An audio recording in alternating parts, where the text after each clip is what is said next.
S Maruthesh, ಸಿದ್ದರಾಮಯ್ಯನವರ ಆಪ್ತ ಬಳಗದಲ್ಲಿ ನಡೆದ ಚರ್ಚೆಯನ್ನು ಆನಂದ್ ಅವರು ಹೇಳಿದ್ರು. ಸಿದ್ದರಾಮಯ್ಯನವರ ವಿರೋಧಿ ಬಣದ ಚರ್ಚೆ, ಅಭಿನಂದನೆಗಳನ್ನು ತಿಳಿಸ್ತಾ ಅವರು ಹೊಸಬರಿಗೆ ಜಾಗ ಖಾಲಿ ಮಾಡಿಕೊಡ್ಬೇಕು ಅನ್ನೋ ಥರ ಮಾತಾಡಿದ್ದಾರೆ 3 ಜನ.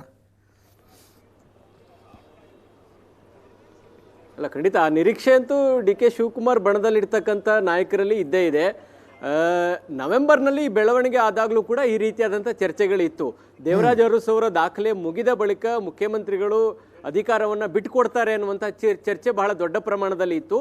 ಒಂದು ವೇಳೆ ನವೆಂಬರ್ನಲ್ಲೇ ಏನಾದರೂ ಅಧಿಕಾರ ಹಂಚಿಕೆಗೆ ಸಂಬಂಧಪಟ್ಟಾಗೆ ಹೈಕಮಾಂಡ್ ಏನಾದರೂ ಮಾತುಕತೆಗೆ ಕರೆದ್ರೆ ಸಿದ್ದರಾಮಯ್ಯನವರು ಈ ವಿಚಾರವನ್ನು ಪ್ರಸ್ತಾಪ ಮಾಡ್ತಾರೆ. ದೇವರಾಜ ಅರಸು ಅವರ ದಾಖಲೆಯನ್ನು ಬ್ರೇಕ್ ಮಾಡಿದ ಮೇಲೆ ಒಂದು ತೀರ್ಮಾನ ಮಾಡೋಣ ಅಂತ ಒಂದು ಆಪ್ಷನ್ ಕೂಡ ಅವರು ಇಟ್ಕೊಂಡಿದ್ದಾರೆ ಅನ್ನುವಂಥ ಚರ್ಚೆಗಳು ಕೂಡ ಇತ್ತು.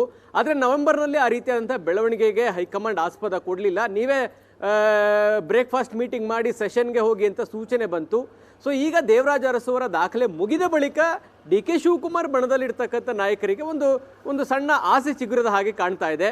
ಸಿದ್ದರಾಮಯ್ಯನವರು ಅನ್ಕೊಂಡಿದ್ದು ದೇವರಾಜ ಅರಸು ಅವರ ದಾಖಲೆ ಮುಗಿದ ಬಳಿಕ ಅಂದರೆ ದೇವರಾಜ ಅರಸು ಅವರ ದಾಖಲೆನ ಬ್ರೇಕ್ ಮಾಡಬೇಕು ಅಂತ. ಈಗ ಆ ದಾಖಲೆ ಬ್ರೇಕ್ ಆಗಿದೆ. ಜೊತೆಗೆ ಹೈಕಮಾಂಡ್ ಕೂಡ ಜನವರಿ 2ನೇ ವಾರದಲ್ಲಿ ಕರೀತಾರೆ, ಆಗ ಒಂದು ತೀರ್ಮಾನವನ್ನು ತೆಗೆದುಕೊಳ್ತಾರೆ ಅನ್ನುವಂತಹ ವಿಶ್ವಾಸದಲ್ಲಿ ಡಿ ಕೆ ಶಿವಕುಮಾರ್ ಬಣದಲ್ಲಿರ್ತಕ್ಕಂಥ ಶಾಸಕರು ಇದ್ದಾರೆ.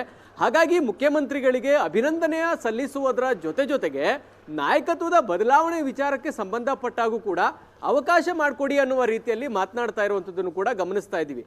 ಹೀಗಾಗಿ ಹೈಕಮಾಂಡ್ ಈಗ ಈ ಜನವರಿಯ 2ನೇ ವಾರದಲ್ಲಿ ಇಬ್ಬರನ್ನೂ ಕರೆದು ತೀರ್ಮಾನ ಮಾಡ್ತಾರೆ ಅನ್ನುವಂಥ ವಿಶ್ವಾಸವನ್ನು ಇಟ್ಕೊಂಡಿರುವಂಥ ಡಿ ಕೆ ಶಿವಕುಮಾರ್ ಬಣದವರಿಗೆ ಈಗ ದೇವರಾಜ ಅರಸು ಅವರ ದಾಖಲೆ ಮುಗಿದಿದೆ, ಈಗ ಬಿಟ್ಕೊಡೋದಕ್ಕೆ ಒಳ್ಳೆ ಅವಕಾಶ. ಸಿದ್ದರಾಮಯ್ಯನವರ ಪಾಲಿಗೆ ಅತ್ಯಂತ ಹೆಚ್ಚು ಬಜೆಟ್ ಮಂಡಿಸಿರುವಂಥ ದಾಖಲೆಗಳು ದಾಖಲಾಗಿದ್ದಾವೆ. ಈಗ ದೇವರಾಜ ಅರಸು ಅವರ ದಾಖಲೆ ಕೂಡ ಬ್ರೇಕ್ ಆಗೋದ್ರ ಮೂಲಕ ಅತಿ ಹೆಚ್ಚು ಆಡಳಿತ ನಡೆಸಿದಂಥ ದೀರ್ಘಾವಧಿ ಮುಖ್ಯಮಂತ್ರಿಯಾಗಿ ಕಾರ್ಯನಿರ್ವಹಿಸಿದಂಥ ದಾಖಲೆ ಕೂಡ ಅವರಿಗೆ ಹೆಸರಿಗೆ ಉಳಿದಿದೆ. ಹೀಗಾಗಿ ಪರ್ಯಾಯವಾದಂಥ ನಾಯಕತ್ವ ಬೆಳೀಬೇಕು. ಮುಖ್ಯಮಂತ್ರಿ ಆಗಿರ್ತಕ್ಕಂಥವರು ಇನ್ನೊಂದು ನಾಯಕತ್ವವನ್ನು ಬೆಳೆಸೋದ್ರ ಕಡೆಗೆ ಹೆಚ್ಚು ಗಮನ ಹರಿಸಬೇಕು. ಹಾಗಾಗಿ ಬಿಟ್ಕೊಡುವಂಥ ತೀರ್ಮಾನವನ್ನು ಅಥವಾ ಬಿಟ್ಕೊಡಿ ಅಂತ ಹೇಳೋದ್ರ ಬದಲು ಇನ್ನೊಂದು ನಾಯಕತ್ವಕ್ಕೆ ಅವಕಾಶ ಮಾಡಿಕೊಡ್ತಾರೆ ಅನ್ನುವಂಥ ವಿಶ್ವಾಸದ ಮಾತುಗಳನ್ನು ಡಿ ಕೆ ಶಿವಕುಮಾರ್ ಬಣದವರು ಆಡ್ತಾ ಇದ್ದಾರೆ. ಹೀಗಾಗಿ ಈ ಜನವರಿ 10ನೇ ತಾರೀಕಿನ ಬಳಿಕ ಇಬ್ಬರನ್ನೂ ಕೂಡ ಹೈಕಮಾಂಡ್ ಕರೆದು ಮಾತನಾಡ್ತಾರೆ ಅನ್ನುವಂಥ ವಿಶ್ವಾಸವನ್ನು ಇಟ್ಕೊಂಡಿದ್ದಾರೆ. ಅವರು ಕೂಡ ಸಂಕ್ರಾಂತಿಯ ತನಕ ಕಾಯ್ತಾರೆ, ಅಷ್ಟರ ಒಳಗೆ ಒಂದು ತೀರ್ಮಾನವನ್ನು ತೆಗೆದುಕೊಳ್ಬೋದು ಅನ್ನುವಂಥ ನಿರೀಕ್ಷೆಯನ್ನು ಡಿ ಕೆ ಶಿವಕುಮಾರ್ ಬಣದಲ್ಲಿ ಇಟ್ಕೊಂಡಿದ್ದಾರೆ. ಒಂದಂತೂ ಸ್ಪಷ್ಟ, ಡಿ ಕೆ ಶಿವಕುಮಾರ್ ಬಣದಲ್ಲಿ ಇರ್ತಕ್ಕಂಥವ್ರು ದೇವರಾಜ ಅರಸು ದಾಖಲೆಯನ್ನು ಬ್ರೇಕ್ ಮಾಡಬೇಕು ಅಥವಾ ಮಾಡಬಾರ್ದು ಅನ್ನುವಂಥ ಯಾವುದೇ ಆಲೋಚನೆಗಳು ಅವ್ರಿಗೆ ಇರಲಿಲ್ಲ. ನಾಯಕತ್ವದ ಬದಲಾವಣೆ ವಿಚಾರ ಅಷ್ಟೇ ಅವರ ಮನಸ್ಸಿನಲ್ಲಿ ಇತ್ತು. ಈಗ ದೇವರಾಜ ಅರಸು ಅವರ ದಾಖಲೆಯನ್ನ ಬ್ರೇಕ್ ಮಾಡಿದ ಮೇಲೆ ಪ್ರಶಾಂತ್ ಏನ ಕೇಳ್ತಾರೆ ನೋಡ್ರಿ.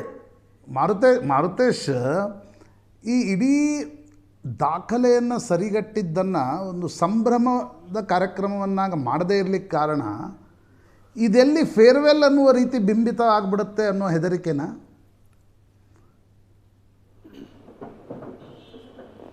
ಅಲ್ಲ, ಖಂಡಿತ. ಯಾಕೆಂದ್ರೆ ಇದೇ ಥರದ ಒಂದು ಬೆಳವಣಿಗೆ ಇನ್ನೊಂದು ಉದಾಹರಣೆಯಾಗಿ ಹೇಳೋದೇ ಆದರೆ AICC ಲೆವೆಲ್ನಲ್ಲಿ OBC ಅಡ್ವೈಸರಿ ಕೌನ್ಸಿಲ್ ಕರ್ನಾಟಕದಲ್ಲಿ ಅದರ ಮೊದಲ ಸಭೆ ನಡೀತು. ಆ ಒಂದು ಕೌನ್ಸಿಲ್ಗೆ ಸಿದ್ದರಾಮಯ್ಯ ಮೆಂಬರ್ ಕೂಡ ಆಗಿದ್ರು. ಸೊ ಆಗ ಒಂದು ಚರ್ಚೆ ನಡೀತು. ಇದು ಸಿದ್ದರಾಮಯ್ಯನವ್ರನ್ನ ರಾಷ್ಟ್ರ ರಾಜಕಾರಣಕ್ಕೆ ಕಳಿಸಿ ರಾಜ್ಯದಲ್ಲಿ ಅವರನ್ನು ಅಧಿಕಾರವನ್ನು ಕಸಿದು ಡಿ ಕೆ ಶಿವಕುಮಾರ್ಗೆ ಕೊಡುವುದರ ಭಾಗವಾಗಿ ಈ ಕೌನ್ಸಿಲ್ ರಚನೆ ಆಗಿದೆ ಅನ್ನುವಂಥ ರೀತಿಯಂಥ ಚರ್ಚೆಗಳು ನಡೀತು. ಸಿದ್ದರಾಮಯ್ಯನವರು ಒಂದು ಕ್ಷಣ ನನ್ನ ಅಧ್ಯಕ್ಷತೆಯಲ್ಲಿ ಇದು ಆಗ್ತಾ ಇದೆಯಾ ಅಥವಾ ಕರ್ನಾಟಕದಲ್ಲಿ ಆಗ್ತಾ ಇರೋ ಕಾರಣಕ್ಕಾಗಿ ನನ್ನನ್ನು ರಾಷ್ಟ್ರ ರಾಜಕಾರಣ ಕಳಿಸುವಂಥ ಚರ್ಚೆಗಳು ಶುರು ಆಯ್ತಲ್ಲ ಅನ್ನುವಂಥ ಆತಂಕಕ್ಕೆ ಈಡಾಗಿದ್ದಂತೂ ಸುಳ್ಳಲ್ಲ. ಆದರೆ ಅದು ಕರ್ನಾಟಕದಲ್ಲಿ ಮೊದಲ ಸಭೆ ಆಗಿತ್ತು. ಸಿದ್ದರಾಮಯ್ಯನವರು ಆ ಒಂದು ಕೌನ್ಸಿಲ್ನಲ್ಲಿ ಸದಸ್ಯರಾಗಿ ಮಾತ್ರ ಇದ್ರು, ಅವರ ಅಧ್ಯಕ್ಷತೆ ಇರಲಿಲ್ಲ. ಸೊ ಈಗ ಈ ಒಂದು ಕಾರ್ಯಕ್ರಮವೂ ಕೂಡ ಒಂದು ದೊಡ್ಡ ಮಟ್ಟದಲ್ಲಿ ಏನಾದರೂ ನಡೆದಿದ್ರೆ ಬಹುಶಃ ಇದು ಸಿದ್ದರಾಮಯ್ಯನವರ ಪಾಲಿಗೆ ಒಂದು ಫೇರ್ವೆಲ್ ಫಂಕ್ಷನ್ ಆಗುವಂತಹ ಸಾಧ್ಯತೆಗಳು ಇತ್ತು. ಬಹುಶಃ ಅದನ್ನು ಅರಿತಿರುವ ಕಾರಣಕ್ಕಾಗಿಯೋ ಏನೋ ಸಿದ್ದರಾಮಯ್ಯನವರು ಅಂತ ಒಂದು ದೊಡ್ಡ ಸಮಾವೇಶಕ್ಕೂ ಆಸ್ಪದ ಕೊಟ್ಟಿಲ್ಲ. ಆ ಥರದ ಕಾರ್ಯಕ್ರಮಗಳಿಗೂ ಕೂಡ ಅವರು ಅಟೆಂಡ್ ಆಗಿರ್ತಕ್ಕಂಥದ್ದಿಲ್ಲ. ಅವರ ಬೆಂಬಲಿಗರುಗಳು ಮಾಡ್ತಾ ಇದ್ದಾರೆ, ಬೇರೆ ಬೇರೆ ಜಿಲ್ಲೆಗಳಲ್ಲಿ ಎಲ್ಲ ಕಡೆಗೂ ಮಾಡ್ತಾ ಇದ್ದಾರೆ. ಒಂದು ವೇಳೆ ಇಂಥದ್ದೊಂದು ಕಾರ್ಯಕ್ರಮ ಏನಾದರೂ ದೊಡ್ಡ ಮಟ್ಟದಲ್ಲಿ ಆಗಿದ್ರೆ ನಿಶ್ಚಿತವಾಗಿಯೂ ನಾವು ಕೂಡ ಅದನ್ನೇ ಚರ್ಚೆ ಮಾಡ್ತಾ ಇದ್ವಿ. ಸಿದ್ದರಾಮಯ್ಯನವರು ದೇವರಾಜ ಅರಸು ಅವರ ದಾಖಲೆ ಮುರಿದ್ರು, ಅದಕ್ಕೆ ಸಮಾವೇಶ ನಡೀತು, ಇದು ಫೇರ್ವೆಲ್ ರೀತಿಯಾಗಿ ಕಾಣ್ತಾ ಇದೆ ಅಂತ ವಿಪಕ್ಷಗಳು ಕೂಡ ಅದನ್ನು ಅಸ್ತ್ರವಾಗಿ ಬಳಸ್ಕೊಳ್ತಾ ಇದ್ದು. ಆದರೆ ಸಿದ್ದರಾಮಯ್ಯನವರು ಒಂದು ಚಾಣಾಕ್ಷ ನಡೆ ಆ ಥರದ ಯಾವುದೇ ಬೆಳವಣಿಗೆಗಳಿಗೆ ಆಸ್ಪದ ಕೊಟ್ಟಿಲ್ಲ. ಇದರ ಅರ್ಥ ಅವರು ಇನ್ನೂ ಕಂಟಿನ್ಯೂ ಆಗಬೇಕು ಅನ್ನೋದನ್ನು ಮನಸ್ಸಿನಲ್ಲಿ ಇಟ್ಕೊಂಡಿದ್ದಾರೆ. ಅದನ್ನು ಸದನದಲ್ಲೂ ಕೂಡ ಹೇಳಿದರು. ಮತ್ತು ಈ ಒಂದು ಅತ್ಯಂತ ಮಹತ್ವದ ಮೈಲಿಗಲ್ಲು, ಯಾಕಂದರೆ ಯಾರಿಗೇ ಆಗಲಿ ಈ ತರದ ಒಂದು ರೆಕಾರ್ಡ್ ಮಾಡಿದಾಗ ಅದನ್ನ ದೊಡ್ಡ ಮಟ್ಟದಲ್ಲಿ ಸಂಭ್ರಮಿಸಬೇಕು ಅನ್ನುವಂಥದ್ದು ಅಲ್ಲ ಇರುತ್ತೆ. ಮಾರುತೇಶ್, ನಾವು ಕೂಡ ನಿರೀಕ್ಷೆ ಮಾಡಿದ್ವಿ ಕನಿಷ್ಠ ಅವರ ಬೆಂಬಲಿಗರಾದ್ರೂ ಒಂದು ದೊಡ್ಡ ಸಮಾವೇಶವನ್ನ ಮಾಡ್ತಾರೆ ಅಂತ. ಬಹುಶಃ ಅದು ಆಗದೇ ಇರುವಂತದ್ದನ್ನ ನೋಡಿದ್ರೆ ಅಲ್ಲ ಮಾರುತೇಶ್, ಅದನ್ನ ಸಿದ್ದರಾಮಯ್ಯನವರು ಒಂದು ಚಾಣಾಕ್ಷ ಹೆಜ್ಜೆಯನ್ನ ಇಟ್ಟಿದ್ದಾರೆ ಈ ಅಧಿಕಾರ ಹಸ್ತಾಂತರ ವಿಚಾರದಲ್ಲಿ.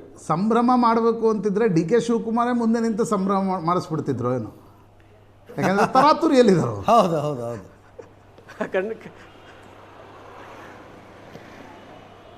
ಖಂಡಿತ ಖಂಡಿತ.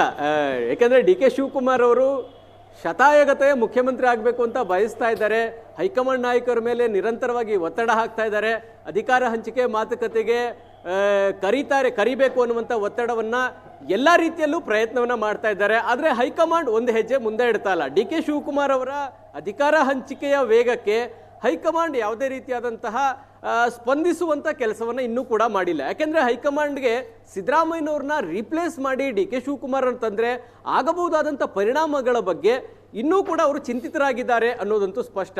ಸಿದ್ದರಾಮಯ್ಯನವರು ಅಂದರೆ ಒಂದು ವೇಳೆ ಅಧಿಕಾರ ಹಸ್ತಾಂತರ ಏನಾದರೂ ಆದರೆ ಸಿದ್ದರಾಮಯ್ಯ ಏನೂ ಕೆಲಸ ಮಾಡದೆ ಮೌನವಾಗಿ ಇಳಿದ್ರೂ ಕೂಡ ಕಾಂಗ್ರೆಸ್ಗೆ ಅದು ಅತಿ ದೊಡ್ಡ ಲಾಸ್ ಅನ್ನುವಂಥದ್ದು ಕೂಡ ಗೊತ್ತಿದೆ. ಜೊತೆಗೆ ಇಡೀ ದೇಶದಲ್ಲಿ ಅಹಿಂದ ಫೇಸ್ ಅಂತ ಇರ್ತಕ್ಕಂಥ ಮುಖ್ಯಮಂತ್ರಿ ಸಿದ್ದರಾಮಯ್ಯನವರು ಮಾತ್ರ. ಅದೇ ಕಾರಣಕ್ಕಾಗಿ ಕೇರಳದಲ್ಲೂ ಕೂಡ ಸಿದ್ದರಾಮಯ್ಯನವರ ಚುನಾವಣಾ ಪ್ರಚಾರದ ಭಾಗವಾಗಿ ಒಂದಷ್ಟು ಕಾರ್ಯಕ್ರಮಗಳನ್ನು ಮಾಡ್ಕೊಳ್ತಾ ಇದ್ದಾರೆ. ಗುರುಗಾಂಧಿ ಸಂವಾದ ಕಾರ್ಯಕ್ರಮಗಳನ್ನು ಕೇರಳದಲ್ಲೂ ಮಾಡುವಂಥ ಪ್ಲಾನ್ಗಳನ್ನು ರೂಪಿಸ್ಕೊಂಡಿದ್ದಾರೆ. ನಾರಾಯಣ ಗುರುವರ ವಿಚಾರ ಇಟ್ಕೊಂಡು ಕೇರಳದಲ್ಲೂ ಕೂಡ ಅವರನ್ನ ಕಾರ್ಯಕ್ರಮಗಳಿಗೆ ಆಹ್ವಾನಿಸಿ ಅವರನ್ನು ತೋರಿಸುವ ಮೂಲಕ ಹಿಂದುಳಿದ ವರ್ಗ ವೋಟ್ ಬ್ಯಾಂಕ್ ಏನು ಕಮ್ಯುನಿಸ್ಟ್ ಪಾರ್ಟಿಗಳ ಜೊತೆಗಿದೆ ಅದನ್ನು ವಾಪಸ್ ಕಾಂಗ್ರೆಸ್ಗೆ ಎಳೆಯುವಂಥ ಒಂದು ಪ್ರಯತ್ನ, ಅಂದರೆ ಒಂದು 2%, 1% ಆದರೂ ವೋಟ್ ಬ್ಯಾಂಕನ್ನು ಶಿಫ್ಟ್ ಮಾಡಬೇಕು ಅನ್ನುವಂಥ ಪ್ರಯತ್ನವನ್ನು ಕೇರಳದಲ್ಲಿ ಮಾಡ್ತಾ ಇದ್ದಾರೆ. ಇಂಥ ಸಂದರ್ಭಗಳಲ್ಲಿ ನಾಯಕತ್ವ ಬದಲಾವಣೆ ಏನಾದರೂ ಆದರೆ ಅದು ನಿಶ್ಚಿತವಾಗಿಯೂ ವಿಪಕ್ಷಗಳಿಗೆ ಆಹಾರ ಆಗುತ್ತೆ. ಇಲ್ಲಿ ಕರ್ನಾಟಕದಲ್ಲಿ ಏನು ಪರಿಣಾಮ ಬೀರದೇ ಇರ್ಬೋದು, ಕಾರಣ ಇಲ್ಲಿ ಚುನಾವಣೆಗಳಿಲ್ಲ. ಆದರೆ 5 ಸ್ಟೇಟ್ ಎಲೆಕ್ಷನ್ಸ್ ಬರ್ತಾ ಇದೆ. ನಾಳೆ ಈ ಮಾತನ್ನ ಮೋದಿ ಏನಾದರೂ ಆಡಿದರೆ, ಯಾಕೆಂದರೆ ಜನರಿಂದ ಆಯ್ಕೆಯಾದಂಥ ಒಬ್ಬ ಜನಪ್ರಿಯ ಮುಖ್ಯಮಂತ್ರಿಯನ್ನ ಹೈಕಮಾಂಡ್ ಏಕಾಏಕಿ ಬದಲಾವಣೆಗೊಳಿಸ್ತು ಅನ್ನುವಂಥ ಮಾತು ವಿಪಕ್ಷ ನಾಯಕರುಗಳಲ್ಲಿ ಬಂದರೆ ಅಥವಾ ಪ್ರಧಾನಮಂತ್ರಿಗಳ ಚುನಾವಣಾ ಭಾಷಣಗಳಲ್ಲಿ ಏನಾದರೂ ಇದನ್ನು ಬಳಸ್ಕೊಂಡ್ರೆ ನಿಶ್ಚಿತವಾಗಿಯೂ ಕಾಂಗ್ರೆಸ್ಗೆ ಡ್ಯಾಮೇಜ್ ಆಗೋದಂತೂ ಖಂಡಿತ. ಕರ್ನಾಟಕದ ಬೇರೆ ಬೇರೆ ವಿಚಾರಗಳನ್ನು ಬೇರೆ ಬೇರೆ ಚುನಾವಣೆಗಳಲ್ಲಿ ಮೋದಿ ಪ್ರಸ್ತಾಪ ಮಾಡಿದಂಥ ಉದಾಹರಣೆಗಳಿದ್ದಾವೆ. ಆ ಆತಂಕ ಕೂಡ ಕಾಂಗ್ರೆಸ್ನ ಹೈಕಮಾಂಡ್ಗೆ ಇದೆ. ಆ ಕಾರಣಕ್ಕಾಗಿ ನಾಯಕತ್ವ ಬದಲಾವಣೆ ವಿಚಾರಕ್ಕೆ ಯಾವಾಗ ಕರಿಬೇಕು, ಅದಕ್ಕೆ ಪರ್ಯಾಯವಾಗಿ ಏನು ಆಪ್ಷನ್ಸು, ಸಿದ್ದರಾಮಯ್ಯನವ್ರನ್ನ ಮನವೊಲಿಸೋದು ಹೇಗೆ ಅಥವಾ ನಾವು ಡಿ ಕೆ ಶಿವಕುಮಾರ್ ಅವ್ರನ್ನೇ ಮನವೊಲಿಸೋದು ಸರಿಯಾದ ಮಾರ್ಗವ, ಈ ಥರದ ಗೊಂದಲದಲ್ಲಂತೂ ಹೈಕಮಾಂಡ್ ಸಿಲ್ಕ್ ಹಾಕೊಂಡಂಗೆ ಕಾಣಿಸ್ತಾ ಇದೆ. ಪ್ರಶಾಂತ್ ಸರ್,